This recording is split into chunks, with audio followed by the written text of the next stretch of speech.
오늘은 3편 2장 입지 및 공간 구조론 본문 읽고 문제 풀게. 본문 요약집보다 본문을 읽고 싶어서 학계론이야. 지대 이론. 지대와 지가. 지대는 일정 기간 동안 토지의 사용 수익에 대한 대가로서 토지 소유자의 소득으로 귀속되는 임대료를 말하며 유량 개념이다. 지가는 일정 시점에서의 교환에 대한 토지 자체의 가격으로 절약 개념이다. 영속성 중요해. 영속성에 따라 지가는 장래 토지로부터 발생하는 매 기간의 지대, 임대료 수입을 현재 가치로 환원한 값이다.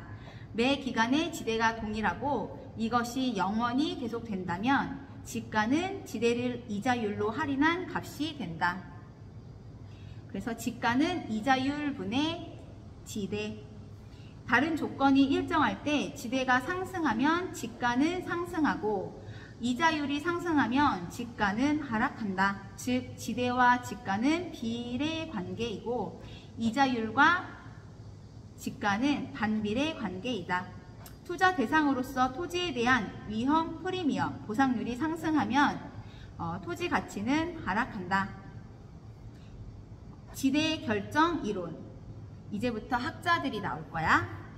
리카도의 차액 지대설, 한계지 생산성에 대한 내용인데 일단 리카도는 작년에 나왔대. 32회. 또 나올 확률은 없다고 하지만 어쨌든 개념을 알고 있어야 되니까 잘 봐봐. 19세기 초반의 경제학자인 리카도는 차액 지대설을 통하여 생산비의 차이를 지대의 원천으로 보았기 때문에 지대는 곡물 가격이 상승하기 때문에 발생하는 것이다 라고 주장하였다. 일단 기본서는 쭉 읽고 중요한 거는 문제 풀 때 다시 강조해서 얘기해 줄게. 즉 생산성의 차이에 따른 토지의 비옥도가 지대를 결정한다라는 것이다. 지대 발생의 원인, 작물을 경작할 수 있어 비옥도 이꼬르 생산성, 비옥도가 있는 토지를 우둥지라 하고 생산성이 가장 낮은 토지를 한계지라고 한다. 차익 지대설에 의하면 생산물 가격과 생산비가 일치하는 한계지를 다른 말로 최열등지에서는 지대가 발생하지 않는다. 리카도는 지대의 발생 원인을 크게 두 가지로 보았는데 비옥한 토지의 양이 한정되어 있다는 우둥지의 희소성과 다른 하나는 토지에는 수학체감의 법칙이 있다는 점이다. 19세기 유럽에서 산업혁명이 시작되면서 인구의 증가가 생산성을 높여 경제 성장을 유도한다는 사고의 변화가 발생하였다. 이에 따라 출산율이 높아지고 인구가 증가함으로써 곡물, 밀, 수요도 함께 증가하였기 때문에 곡물 가격이 상승하게 되었다.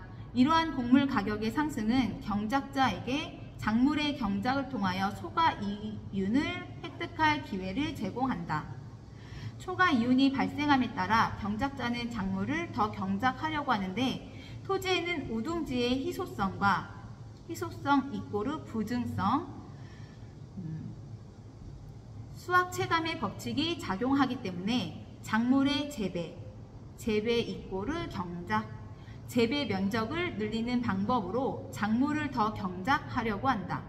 이에 따라 한계지에서도 작물을 경작하게 되고 그 토지의 비옥도가 생기면서 토지 소유자에게 지대가 발생한다는 것이다. 우리 지금 지대 결정론에 대한 거 보고 있어요. 즉 비옥한 토지 이꼬르 우둥지, 비옥한 토지와 덜 비옥한 토지 이꼬르 열등지 사이에 생산성의 차이가 생기는데 바로 이 생산성의 차이로 인하여 지대가 발생한다는 것이 차액 지대설이다. 고전학파 경제학자인 리카도는 곡물 가격이 상승하여 지대가 발생한다고 주장하였다. 지대의 성격. 경작자의 곡물 생산에 따라 한계지에도 비옥도가 생기고 지대가 발생하게 되는데 리카도는 이러한 토지 소유자의 지대 수입을 아무런 노력 없이 얻는 일종의 불로소득이라고 주장하였다. 리카도를 비롯한 고전학파는 토지는 원시적으로 존재하는 것이기 때문에 토지를 특별한 재화로 취급하여 인공적인 자본이나 노동과는 별개의 것으로 엄격하게 구별하였다. 고전학파는 토지에서 발생하는 지대 수입은 토지 소유자의 정당한 소득으로 인정하지 않기 때문에 지대를 다른 생산 요소, 예를 들면 자본이나 노동 등 다른 생산 요소들에게 지불하고 남은 잉여, 즉 불로소득으로 간주하여 고율 과세 대상이라고 주장하였다. 고전학파들이 차익 지대설은 지대가 생산물 가격에 영향을 주는 비용이 아닌 잉여라는 것을 증명해 준다. 한계, 비옥도의 차이에만 중점을 두게 됨에 따라 토지의 위치 문제를 경시하였다. 비옥도가 전혀 없는 한계지 이꼬르 최열등지, 한계지라도 토지 소유자가 지대를 요구하면 지대가 발생한다는 것을 설명하지 못한다. 확인 예제, 다음에서 설명하는 지대 이론은 지대가 발생하는 이유는 비옥한 토지의 양이 상대적으로 희소하고, 그러면 희소성일 것 같다. 그쵸? 그리고 부중성. 희소하고 토지의 수확 체감 현상이 있기 때문이다. 그리고 경작되고 있는 토지 가운데 생산성이 가장 낮은 토지를 한계지, 또 열등지, 그치? 라고 하며 한계지에서는 지대가 발생하지 않는다. 어떤 토지의 지대는 그 토지의 생산성과 한계지의 생산성과의 차이에 의해 결정된다. 지대는 토지 생산물 가격의 구성 요인이 되지 않으면 또한 될 수도 없다. 리카도의 차익 지대설. 우리 여태까지 본 거 아닌가? 맞네? 그치, 우리 아는 거 이거밖에 없는데. 1번 리카도의 차익 지대설, 2번 알론소의 입찰 지대론, 3번 파레토의 경제 지대론, 4번 마르크스의 절대 지대설, 5번 마샬의 준 지대설. 문제 바보 아니야? 책에서 지금 본문에서 리카도의 차익 지대설만 설명해주고 나머지 4명 아직 보지도 않았구만. 정답은 1번 리카도의 차익 지대설. 해설, 리카도는 한계지 차익 지대설에서 토지의 비옥도가 지대를 결정하며 곡물 가격으로 지대가 발생한다고 하여 지대는 곡물 가격에 영향을 주는 비용이 아닌 일종의 불로소득, 잉여라고 보았다. 감사합니다, 감사합니다 하면서 다시 책을 읽도록 할게. 가로 2, 두 번째 학자 마르크스. 마르크스의 절대 지대설. 그냥 편하게 그냥 들어. 나중에 문제집 읽을 때 학자들 이렇게 한 명씩 해서 딱딱 기억할 수 있게 정리해 줄게. 마르크스의 절대 지대설. 마르크스는 비옥도가 전혀 없는 한계지에서도 지대가 존재한다고 주장하였는데, 그 이유는 토지 소유자가 토지를 소유하고 있다는, 토지를 독점하고 있다는 자체만으로도 절대적으로 지대가 발생한다는 것이다. 토지 소유자는 한계지 이꼬르 최열등지, 한계지라 하더라도 일정한 대가를 지불하지 않는 한 토지 사용을 허락하지 않기 때문에 한계지에서도 무조건 지대가 존재한다는 것이다. 다시 말해 토지 소유자들은 한계지 가로 열고 최열등지 가로 닫고 한계지인 토지라도 결코 공짜로 빌려주지 않을 것이라는 의미이다.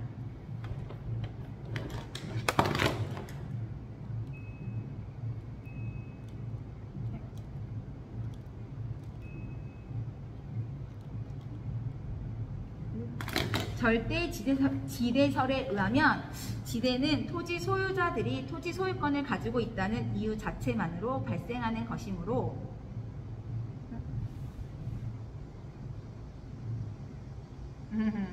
해진다.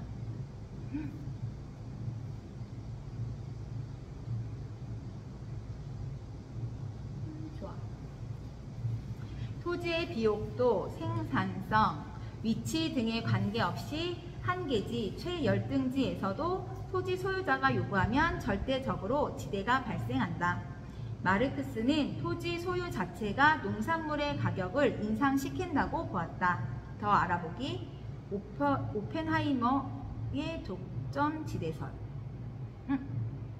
이거는 잘 모르지만 안 봐도 될 것 같아. 문제에 안 나오는 거 보니까 시험에 안 나올 것 같아. 패스. 3번 세 번째 학자 마샬의 준지대 이론. 마샬은 고전학파의 논리를 일부분 이어받아 신고전학파의 이론으로 연결하고 이를 정착시키는 데 기여하였으며 한계 생산 이론에 입각하여 리카도, 아까 처음에 나왔던 학자 리카도의 지대 이론, 지대의 성격을 기본 골격으로 삼아 체계적으로 재편성하였다. 마샬에 의하면 토지는 농업용 토지를 개량 공사하여 가치가 상승하는 것이므로 여기에 투입된 인공적인 자본재로부터 얻는 소득을 준지대라고 보았다. 준지대란 생산을 위하여 사람이 만든 기계, 기구, 설비 이런 걸 고정 생산 요소라고 하는데 이런 고정 생산 요소 등으로부터 얻는 일시적인 소득, 장기적인 소득이라고 바꿔서 문제가 나오기도 하거든. 일시적인 소득을 말한다. 기계, 기구, 설비 등은 단기적으로, 장기적으로 바꿔서 문제가 나오기도 해. 단기적으로 그 생산 요소 공급이 고정되어 있기 때문에 우리 지금 마샬의 준지대 이론 보고 있어. 단기적으로 그 생산 요소 공급이 고정되어 있기 때문에 물리적 공급이 고정되어 있는 토지와 성격이 유사하다는 점에서 지대가 아니라 준지대라고 한다. 토지에서 발생하는 소득은 영구적이지만 준지대는 영구적이 아니라 일시적인 소득이다. 토지는 공급량이 고정되어 있는 반면에 토지 이외의 인공적 고정 생산 요소들은 그 공급량을 장기적으로 증가시킬 수 있다. 준지대는 단기에는 지대의 성격을 가지지만 장기적으로는 재화의 생산량이나 재화의 가격에 영향을 미치기 때문에 비용의 성격을 갖는다고 볼 수 있다. 다른 조건이 일정할 때 준지대는 고정 생산 요소에 대한 수요에 의해 결정된다. 전용 수입과 파레토의 경제 지대. 네 번째 학자 파레토의 경제 지대. 이거는 희소성에 대해 나오는 건데 지대의 현대적 의미를 파악할 때 생산요소 공급자의 총 수입은 전용 수입과 경제 지대를 합한 것이라고 할 수 있다. 공식이 하나 나오는데 생산요소 공급자의 총 수입은 전용 수입 플러스 경제 지대. 바꿔서 비용이랑 최소 수입을 플러스해서 초과 수입하면 생산요소 공급자의 총 수입이다. 이런 거거든. 나중에 문제를 통해서 보면 될 것 같고 전용, 이전 수입, 어떤 생산 요소가 현재 용도에서 다른 용도로 전용되지 않고 전용되지 않고 라는 말은 다른 용도로 옮겨지지 않고 이런 뜻이야. 다른 용도로 전용되지 않고 현재 용도에 그대로 사용되도록 하기 위하여 지불하여야 하는 최소한의 지급액을 말한다. 최대한 아니고 최소한의 지급액을 말한다. 전용 수입은 생산 요소의 기회 비용이라고 볼 수 있다. 경제 지대, 파레토 지대라고 하는 건데 생산 요소의 경제 지대는 그 생산 요소가 받는 총 수입에서 전용 수입을 뺀 것이다. 여기서 전용 가로 열고 이전 가로 닫고 수입을 초과하여 생산 요소에 추가로 지불되는 보수가 경제 지대인 것이다. 이는 생산 요소 공급자의 잉여분을 말한다. 즉 경제지대, 경제지대는 공급이 제한되어 있거나 공급의 가격 탄력성이 낮은 생산 요소에서 발생하는 추가적인 소득, 토지 공급의 희소성에 따른 잉여분, 가로 열고 초과 수익을 말한다. 공급의 가격 탄력성에 따른 경제지대의 크기. 공급이 일반적인 우상향의 형태를 나타내는 경우 총 수입은 탄력성의 크기에 따라 전용 수입, 다른 말로 이전 수입과 경제 지대로 배분되는데 이때 공급의 가격 탄력성이 비탄력적일수록 총 수입 중에서 경제 지대가 차지하는 비중은 커진다. 공급이 완전 비탄력적인 경우에는 생산 요소 공급에 대한 수입 전체가 경제 지대가 된다. 즉 토지의 물리적 공급은 완전 비탄력적이므로 수입 전체 100%가 경제 지대가 된다. 공급이 완전 탄력적인 경우에는 생산 요소 공급에 대한 수입 전체가 전용, 이전 수입이 되고 전용 수입, 이전 수입이 되고 경제 지대는 존재하지 않는다.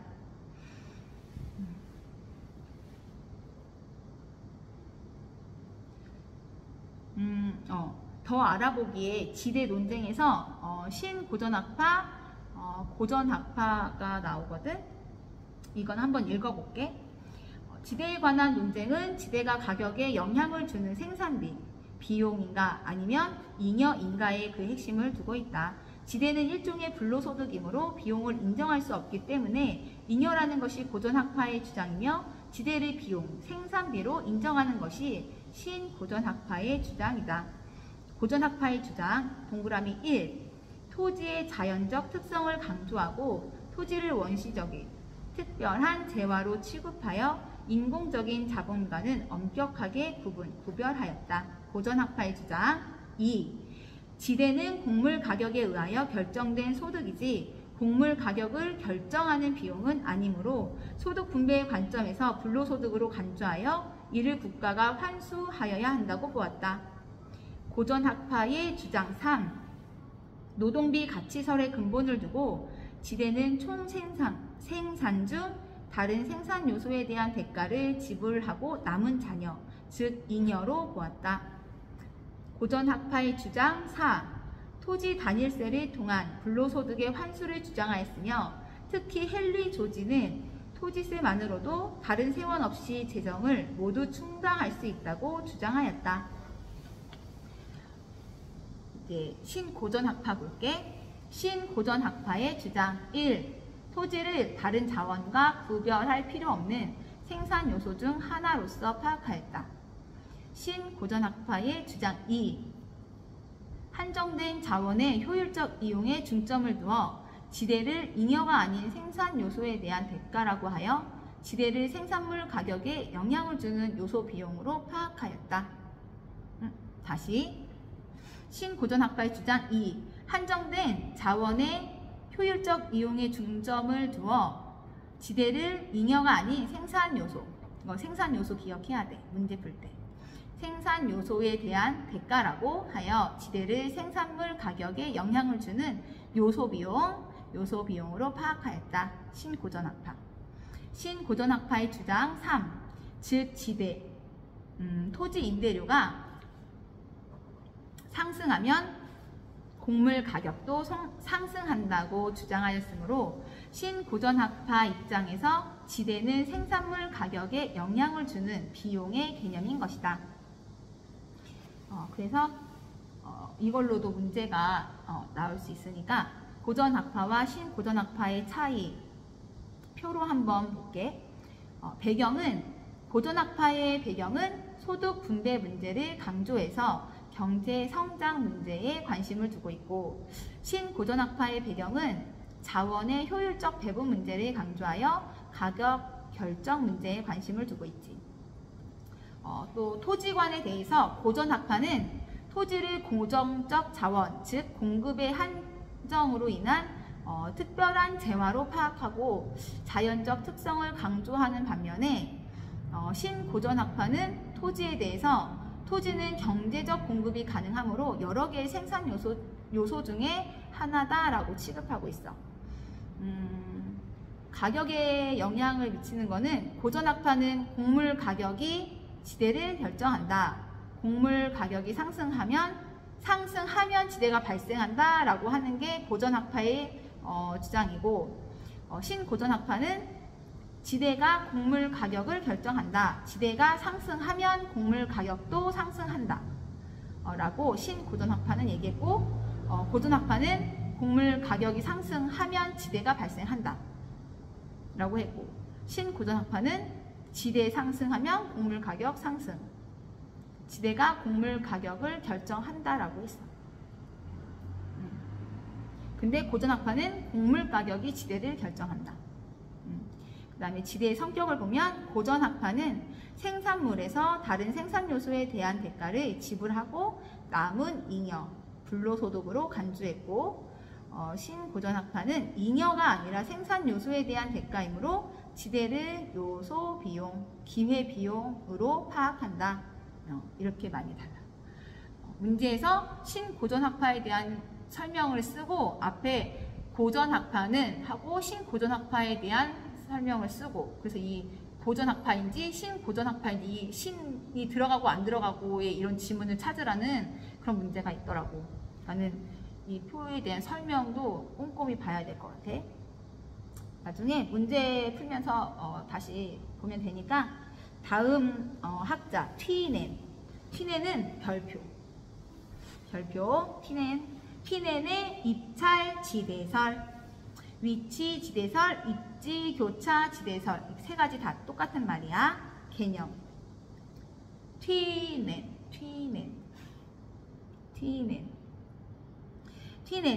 직접 농사를 운영한 경험을 토대로 1826년에 그의 논문 고립국 이론에서 지대의 결정과 농업용 토지가 어떻게 할당되는지를 설명하였다.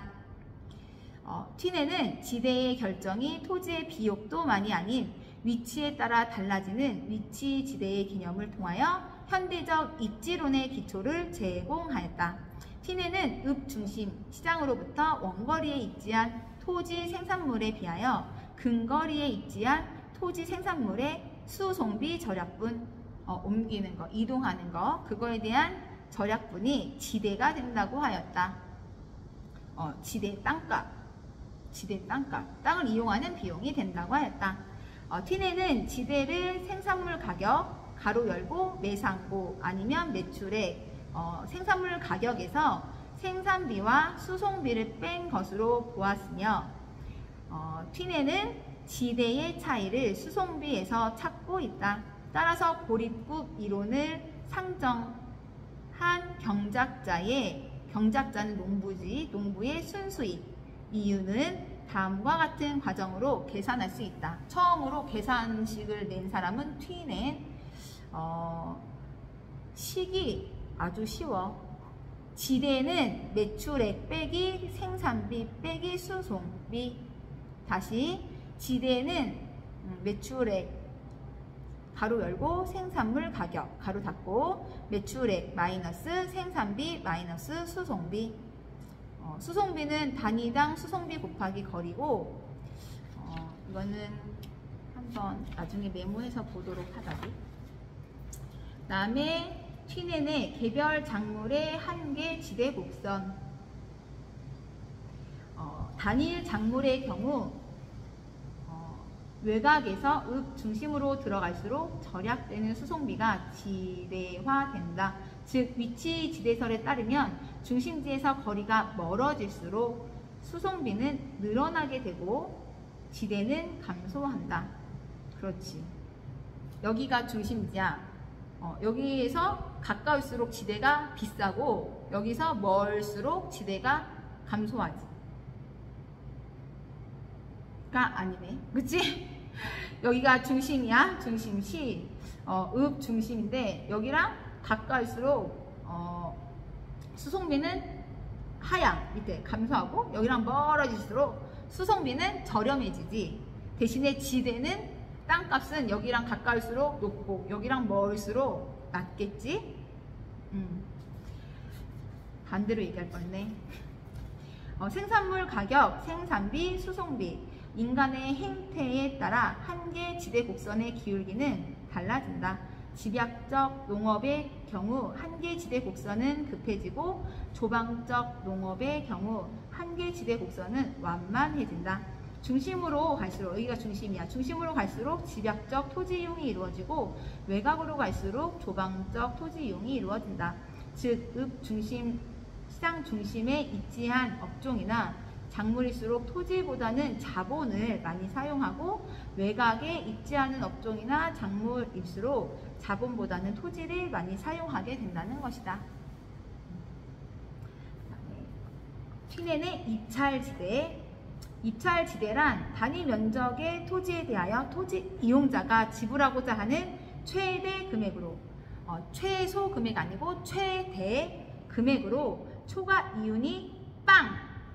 0이 되는 수준의 지대를 말한다. 한정된 토지에 대한 입지 경쟁의 결과 가장 높은 지대를 지불하는 입지 주체가 중심지에 가깝게 입지하게 되고 각 위치별로 지대 지불 능력에 따라 토지 이용의 유형이 결정된다.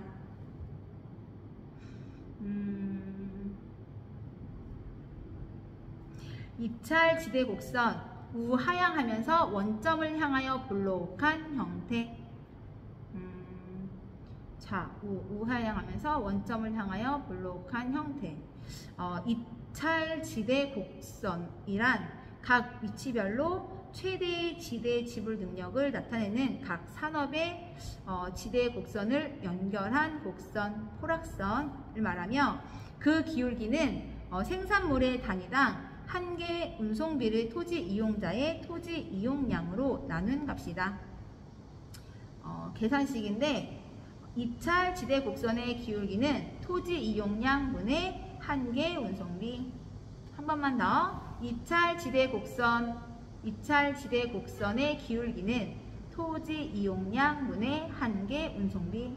한 번 더. 입찰 지대 곡선의 기울기는 토지 이용량 분의 한 개 운송비. 입찰 지대 곡선의 기울기가 급한 작물은 단위 거리당 한 개. 수송비의 부담이 다른 작물보다 크다는 것을 의미한다.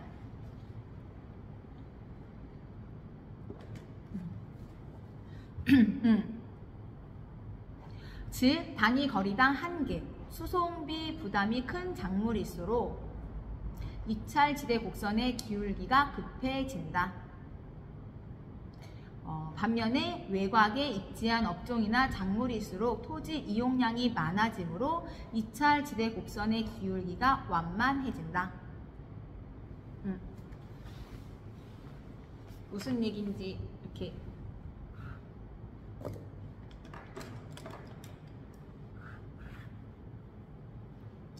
곡선 잘 안 보이지?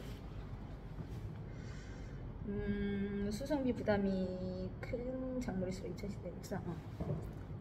이거 안 보이구나.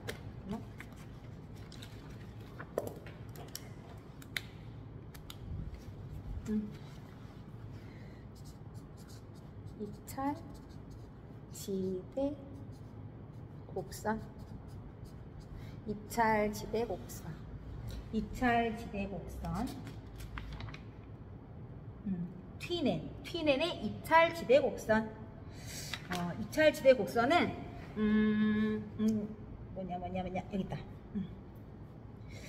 즉 단위 거리당 수송비 부담이 큰 작물일수록 입찰 지대 곡선의 기울기가 급해진다.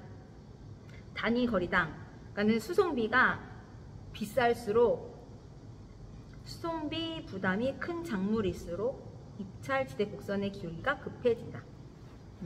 여기는 지대, 땅값, 그리고 여기는 거리, 여기는 중심.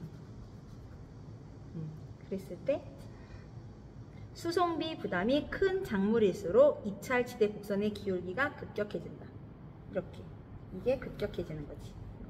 A 곡선 급격해지는 거고, 그리고 반면에 외곽에 입지한 업종이나 작물일수록 토지 이용량이 많아지므로 입찰 지대 곡선의 기울기가 완만해진다. 완만해진다는 여기부터 쭉 이렇게, 이것이 이렇게 완만해지는 거야. 이렇게 쭉 완만해진다. 입찰 지대 곡선 튀넨. 그리고 이제 교통이 발달하여 한 개 운송비가 감소하면 입찰 지대 곡선의 기울기는 완만해진다. 교통이 발달해서 한 개 운송비가 감소하면 입찰 지대 곡선의 기울기는 완만해진다. 이에 따라 외곽으로 한계지가 연장이 되고 외곽 지대의 토지 소유가 증가하여 토지 이용량이 늘어나고 교외화 현상이 발생한다. 외곽으로 많이 토지 이용량이 늘어난다 뭐 이런 뜻인 것 같아. 외곽 지역의 토지 가격 상승은 이전보다 외곽 토지 이용의 집약화 현상을 유발시킨다. 교통이 튀내는 이와 같이 수송비의 절약분에 따른 토지 이용자의 지대 지불 능력을 반영한 6개의 동시먼적 토지 이용 모델이 형성된다고 설명하였다. 튀넨의 고립국 이론은 버제스의 동시먼 도시구조 이론에 영향을 주었다. 튀넨의 동시먼적 토지 이용 모델.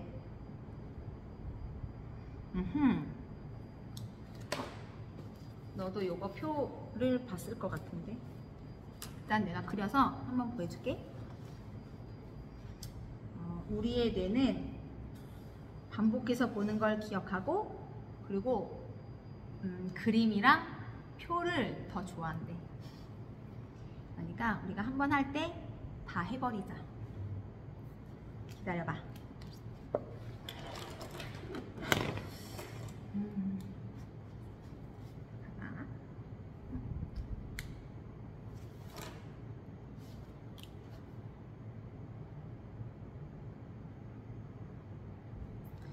생산물, 그리고 하나, 둘, 셋,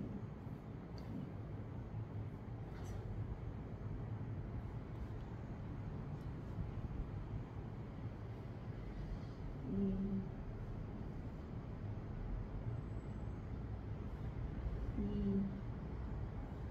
3, 4, 5번, 6번. 오호, 새로운 거 배워서 9번인데, 그치? 이거 집약적 이용, 그 다음에 조방적,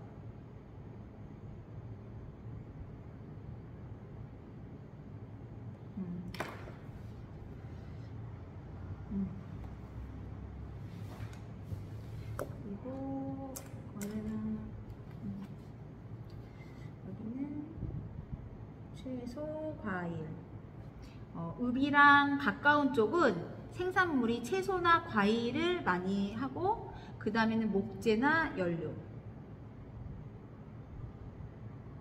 2번은, 3번은 곡물이나 목축장.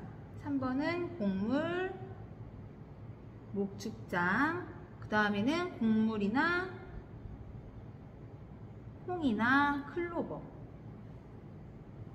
그 다음은 곡물, 가축, 사료. 그 다음 5번째는 곡물이나 가축, 사료. 그 다음에는 버터, 치즈 등.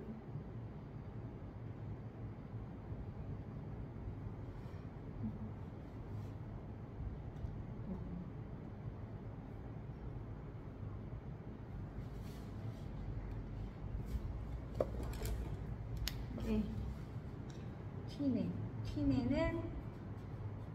튀네는 교수님이 별표를 하라고 했기 때문에 한번 그려봤어. 튀네의 동시먼적, 토지 이용 모델.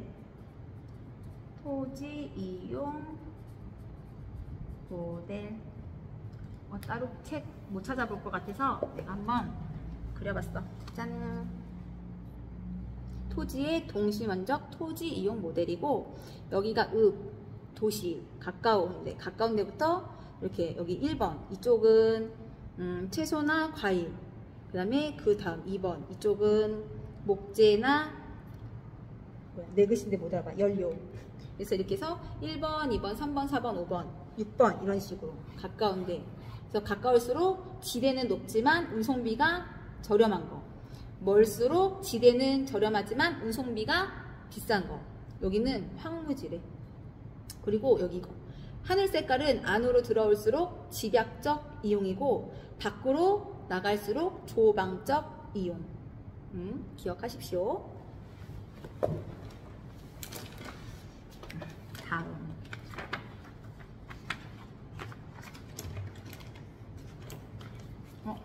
확인 문제. 지대 이론에 관한 설명으로 옳은 것은 1번 차액 지대는 토지의 위치를 중요시하고 비옥도와는 무관하다. 옳은 것은 다음 2번 준지대는 토지 사용에 있어서 지대의 성질에 준하는 잉여로 영구적 성격을 가지고 있다. 3번 절대지대는 토지의 생산성과 무관하게 토지가 개인에 의해 배타적으로 소유되는 것으로부터 발생한다. 4번 경제지대는 어떤 생산 요소가 다른 용도로 전용되지 않고 현재 용도에 그대로 사용되도록 지급하는 최소한의 지급액이다. 5번 입찰지대는 토지 소유자의 노력과 희생 없이 사회 전체의 노력에 의해 창출된 지대이다. 내가 읽었는데 나도 모르겠어. 정답은 지대 이론에 관한 설명으로 옳은 것은 3번 절대지대는 토지의 생산성과 무관하게 토지가 개인에 의해 배타적으로 소유되는 것으로부터 발생한다. 마르크스가 한 이야기래. 절대지대는 비옥도에 관계없이 토지 소유 자체를 지대 발생 원인으로 본다. 그래서 지문 다시 읽어줄게. 지대 이론에 관한 설명으로 옳은 거, 절대지대는 토지의 생산성과 무관하게 토지가 개인에 의해 배타적으로 소유되는 것으로부터 발생한다. 다시 또 읽으니까 본 기억이 난다. 그러니까 정확하게 외워야 문제를 풀 수 있을 것 같아. 다음 학자가 나와. 알론소의 입찰지대 이론.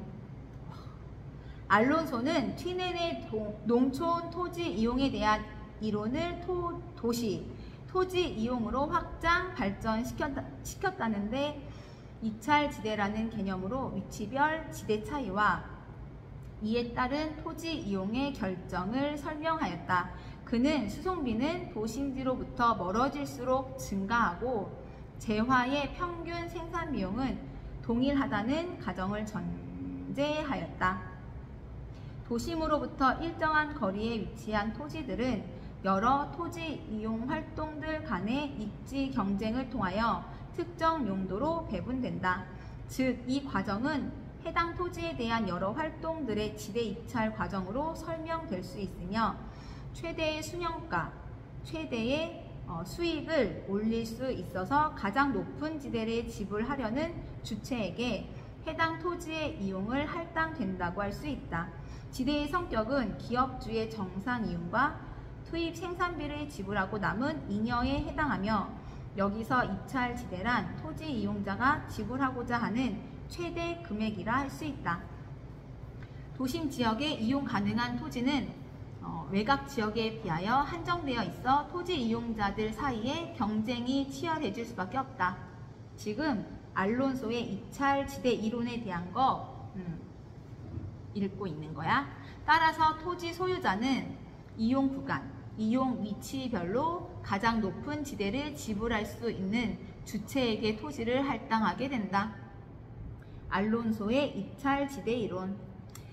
도심 쪽 입지 주체의 입찰지대 곡선은 급경사이며 도심 쪽 입지 주체의 입찰지대 곡선은 급경사이며 도심에서 외곽으로 나감에 따라 입찰지대 곡선의 기울기는 점차 완만해진다. 즉 도심으로부터 외곽으로 나감에 따라 상업지역, 주거지역, 공업지역 순으로 그 토지 이용이 분화된다는 것이다.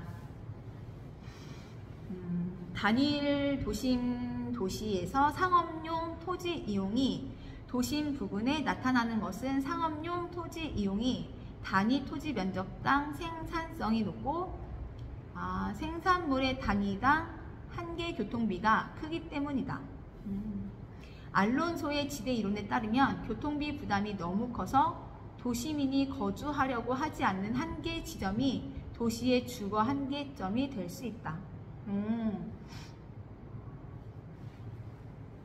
알론소의 입찰지대 이론.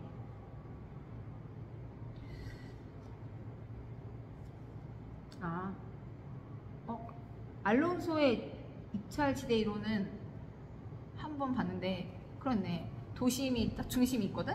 여기서 이걸 그냥 세 등분으로 나누면 가까운 데가 제일 지대가 비싸잖아. 근데 여기를 일반 사람들이 주거로 사용하기에는 너무 지대가 비싼 거야. 그래서 여기를, 이 지대를 지불할 수 있는 사람에게 땅 주인들이 여기를 이용하게 줄 건데, 주거 목적으로 여기를 올려는 사람이 없으니까 이 지대를 낼 수 있는 사람은 상업하는 사람들. 그래서 중심지에 제일 가까운 이 1구간은 상업하는 사람들이 하고, 그 다음 2구간이 주거, 그 다음 여기 3구간이 그거 뭐였지? 농사 짓는 거? 그렇게 된다고. 이게 알론소의 입찰지대 이론. 이거인 것 같은데? 맞네. 상업지역, 주거지역, 마지막 공업지역이네. 알론소의 입찰지대 이론. 단일 문제로 이렇게 나오지 않을 거라고 했고, 이 정도로 기억하면 될 것 같은데? 또 나왔어. 다음 학자. 여기는 되게 간단하게 몇 줄로 나왔다. 헤이그의 마찰 비용 이론. 헤이그 할 때 헤이그? 헤이그의 마찰 비용 이론은 중심지로부터 멀어질수록 수송비는 증가하고, 그렇지, 택시비처럼, 그치? 지대는 감소한다고 보고, 이거는 모든 학자가 다 똑같은 거잖아? 수송비, 교통비를 강조하였다. 헤이그는 수송비를 강조하였대. 교통비를. 교통수단은 공간의 마찰을 극복하기 위하여 고안된 것으로, 교통수단이 양호하면 마찰은 작아진다. 즉 공간의 마찰 비용은 지대와 교통비의 합이며, 토지는 고정되어 있으므로 교통비의 절약액이 지대라고 하였다. 따라서 토지의 이용자는 마찰 비용으로 교통비와 지대를 지불한다 라고 한 사람이 헤이그. 다음 생산 요소의 대체성과 도시 지대. 토지에 대한 자본의 결합 비율. 생산 요소 중 노동은 일정하다고 가정하고, 토지와 자본의 투입량만을 달리하여 재화를 생산한다고 가정하자. 다음 그림은 일정량을 생산하기 위한 토지와 자본의 대체 관계를 나타내는 등 생산량 곡선이다. 즉 동일한 양을 생산한다고 할 때 자본을 많이 사용하고 토지를 적게 사용하는 결합 비율이나, 토지를 많이 사용하고 자본을 적게 사용하는 결합 비용, 결합 비율이나 결합 비율을 택할 수 있다. 따라서 토지와 자본의 대체 관계는 원점을 향하여 볼록한 역선형의 우하향하는 형태로 나타난다. 생산 요소의 대체성에 의한 도시지대 함수. 생산 요소의 대체성, 토지에 대한 자본의 결합 비율을 말하는데, 생산 요소의 대체성은 또 식이 나오거든. 생산 요소의 대체성은 토지분의 자본 곱하기 100. 이거는 문제에 나오면 써서 보여줄게. 그냥 한번 읽어보자. 생산 요소의 대체성이 크다는 것은 토지에 대한 자본의 결합 비율이 크다는 의미이다. 생산 요소의 대체성이 크다는 것은 생산 요소를 대체한다는 거, 대체성, 대체할 수 있는 게 많다는 건가? 궁금하다. 한번 볼게. 도심 안, 도심 중심으로 들어갈수록 토지보다는 자본을 많이 사용하고, 외곽으로 나갈수록 자본보다는 토지를 많이 사용하게 된다. 한 번 더 읽을게. 이것도 문제 지문으로 나오는 지문이거든. 도심의 안, 중심으로 들어갈수록 토지보다는 자본을 많이 사용하고, 아까 상업처럼 외곽으로 나갈수록 자본보다는 토지를 많이 사용하게 된다. 아까 상업, 주거, 공업처럼 토지를 많이 사용한다. 즉 토지에 대한 자본의 결합 비율은 도심에 가까울수록 높고 외곽으로 갈수록 낮아진다. 3차 산업, 상업, 금융업은 중심에서 집약적 토지 이용을, 1차 산업, 농업은 외곽에서 조방적 토지 이용을 하게 된다. 즉 도심 지역에 입지하는 활동들은 대체로 토지에 대한 자본의 대체성이 크다. 도심 지역의 건물이 고층화된다는 것은 토지에 대한 자본의 결합 비율이 높다는 것, 크다는 것을 의미한다. 생산 요소의 대체성은 생산 요소의 상대적 가격에 따라 달라지기도 하지만 기업이나 산업의 종류에 따라서도 달라진다. 그래서 마샬의 지가 이론 세 줄로 정리해 놨는데, 마샬은 토지의 유용성에 대한 화폐 가치의 합을 지가라고 하였다. 택지의 가격은 위치의 가치로 나타난다고 하여 위치의 중요성을 강조하였고, 상업지의 가치는 매출액의 증가분으로, 공업지의 가치는 비용의 절약분으로 나타난다고 하였다. 또 허드의 지가 이론, 이것도 세 줄로 정리했는데, 허드는 지가는 접근성에 따라 다르다고 하였다. 즉 지가의 바탕은 경제적 지대이며, 지대는 위치에, 위치는 편리에, 편리는 접근성에 의존하므로 지가는 접근성에 따라 달라진다고 하였다. 그리고 잠깐만, 버제드의 동심원 이론이랑 호이트의 선형 이론이랑 베리의 유상 도시 이론, 시몬스의 다차원 이론은 내가 문제집을 먼저 풀어봤거든? 근데 문제집에는 일단 시몬스의 다차원 이론도 안 나왔고, 베리의 유상 도시 이론도 문제집은 안 나왔거든? 다핵심 이론도 일단 문제집에서는 내가 못 본 거 보니까 교수님이 얘기 안 하셨어. 이거는 일단 안 읽을게. 버제스랑 호이트 것만 보고 이제 문제집으로 갈 거야. 도시 공간 구조 이론. 도시 공간 구조란 도시를 구성하고 있는 각종 요소와 기능들의 유기적이고 체계적인 외적 공간 배열 상태를 의미한다. 도시 공간 구조 이론에는 동심원 이론, 선형 이론, 다핵심 이론 등이 있다. 단핵 이론. 도시 공간 구조 이론의 단핵 이론. 첫 번째는 버제스의 동심원 이론. 학자 이름 나왔다. 첫 번째 학자 버제스의 동심원 이론. 1925년 시카고 대학의 교수인 사회학자 버제스가 튀넨의 동심원적 토지이용 모델을 응용하여 제시한 도시 구조 모델로서 시카고시를 연구 대상으로 하여 경험적으로 도출한 이론이다. 도시 내부 구조에 미치는 영향과 거주지 분화 현상을 통하여 도시의 팽창과 발전을 설명하였다. 즉, 도시의 구조가 침입, 경쟁, 천위 등의 과정을 통하여 원형을 그리면서 팽창, 형성된다는 것이다. 도시 생태학의 관점에서 구축된 이론으로 도시는 그 중심지에서 주거지를 외곽으로 밀고 나가면서 동심원상으로 확대되어 5개 지구로 분화되면서 성장한다는 이론이다. 중심지에서 외곽으로 멀어질수록 접근성, 지대 및 인구 밀도가 낮아지는 반면에 주거 환경은 쾌적해짐에 따라 범죄, 빈곤, 질병 등 도시 문제가 적어지는 경향을 보인다. 동심원 이론에 따르면 소득이 향상되어 주택 지불 능력이 높을수록 중심지에서 외곽으로 주거 이동을 함에 따라 쾌적한 환경의 외곽 지역에 주거 입지를 선정하는 경향이다. 중심 업무 지구로부터 집가의 모습은 집가구배 현상? 집가구배 현상을 나타낸다. 기능 지역의 분화.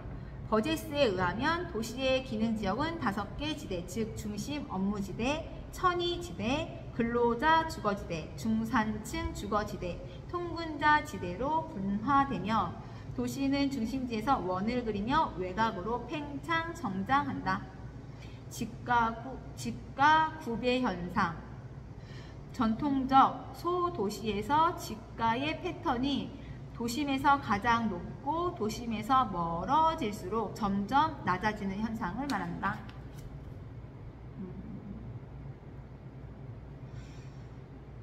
동심원 이론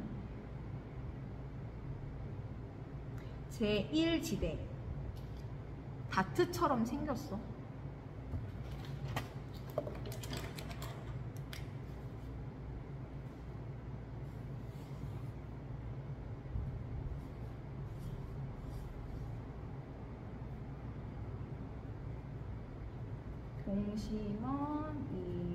동심원 이론인데 1, 2, 3, 4, 5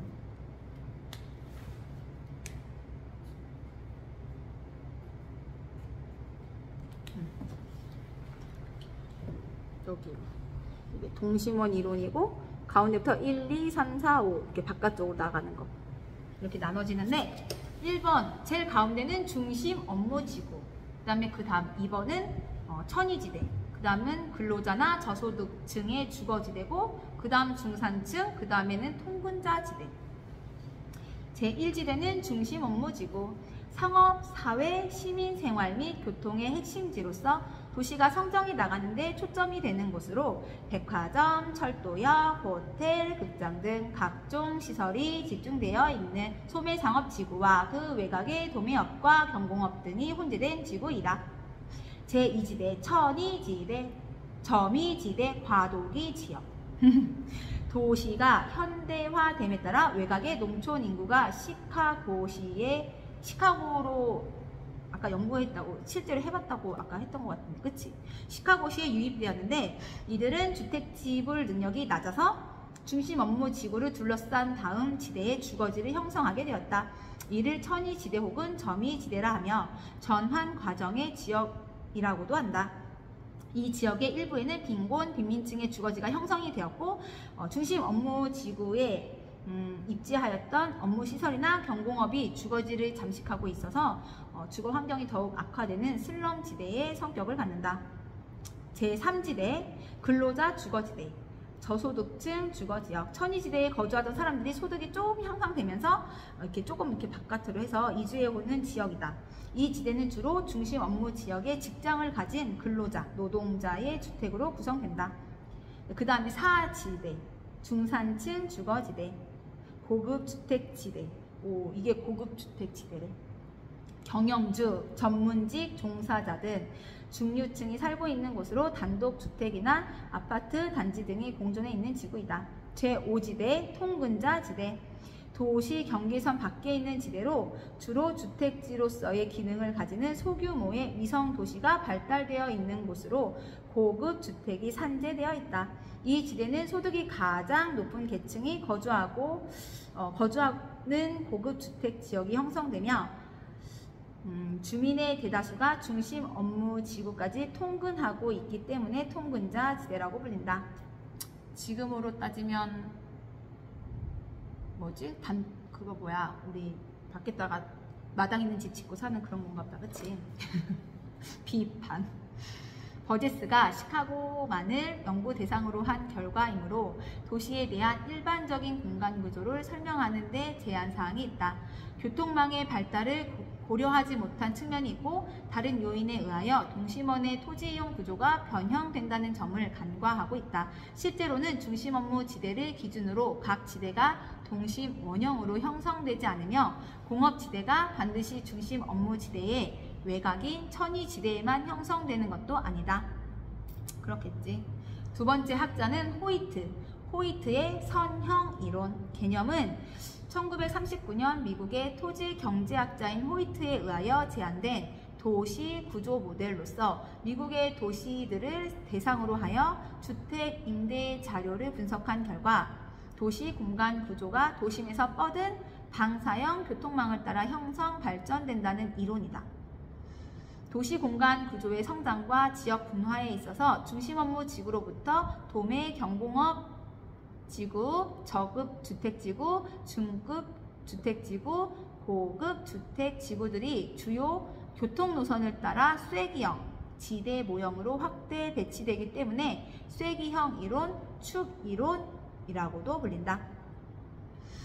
도시 공간 구조의 축은 중심 업무 지대를 따라 외곽 지형으로 뻗어 부채꼴의 섹터를 형성하고 있고 도로를 따라 원을 변형한 부채꼴 모양으로 도시가 형성한다는 이론이다. 선형 이론에 의하면 주택 구입 능력이 높은 고소득층의 주거지는 주로 간선도로의 인근, 교통망 축에 가까이 입지하는 경향이 있다. 즉, 선형 이론에서는 주택 가격의 지불 능력이 주거지 공간 이용의 유형을 결정하는 중요한 요인이 된다. 나 이거 읽으니까 한강변에 있는 아파트 생각나는데? 맞지? 고급 주택은 교통망의 축에 가깝게 입지하고 중급 주택은 고급 주택의 인근에 입지하며 저급 주택은 반대편에 입지하는 경향이 있다. 호이트의 선형 이론. 비판. 단순히 과거의 경향만을 설명하고 있으므로 실제 도시의 토지 이용 형태는 교통망에 따른 토지 이용 형태와 일치하지 않다. 실제로는 고급 주택지구보다 상업지역의 확대와 성장이 도시 토지 이용을 부채꼴 모양으로 형성되게 한다는 사실을 고려하지 못하였다. 토지 이용을 제약하는 요인으로서 문화 및 사회적인 측면 등을 고려하지 못하였다. 주택 입지의 이동을 설명 또는 예측하기 위해서 지나치게 고급 주택의 역할만을 강조하였다. 일단 기본서는 여기까지 읽고 잠깐 쉬었다가 문제집 풀게.